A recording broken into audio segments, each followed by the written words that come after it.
Hello hi जय जगन्नाथ आशा करुच्ची आपण मैंने भलरे थे और मु भी भलरे अच्छी जेहेतु थिला एटा आमर संध्या बेलर कारण मु ठीक 4टा कि 5टा टाइम रे हबो मोर सांग फोन कला कि आ रेडी हो जीवा बालेश्वर लोक महोत्सव देखापी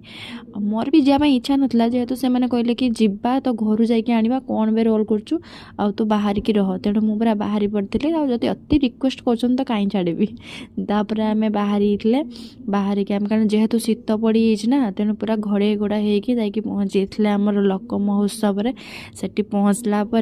आम टे भितर को एंट्री कलापर देखी कि सेठी भी माने बहुत दुकान और भिड़ भी बहुत थिला तेणु ता भितर आम मानकर माने भिड़ भितर भी आम मानकर मजा मस्तीटा किसी कम नाला तापर ता भितर भी आम जहाँ उगुरी होते आउे आसी प्रोग्राम आरंभ होता टे प्रोग्राम देख सारापर आम टे भितर पलि बुलायापाई सब दुकान स्टल गुड़ाक आम टे देखी नहीं तापर आमर किसी किणवार था कि सेमती ना कि आम खाली बुलाबुली करने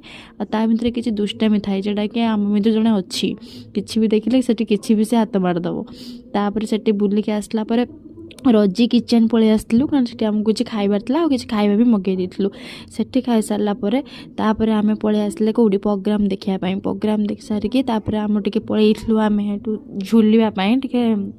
तापर आमर जलपरी पड़ी होता जलपरी से टे जीवार नाला खालटारे खाई फालतू पैसा खर्च करा आम बाहर देखिकी आमर ये आसिक गोटे पत्रपोड़ा चिकेन मगई देते खाई सारापर गोटे स्कूटी की देखले कि आम एटा आनबार ना खाली जा बुझाबुझी करुले। रहुची जय जगन्नाथ। भिडियोटी भल लगे लाइक करदे।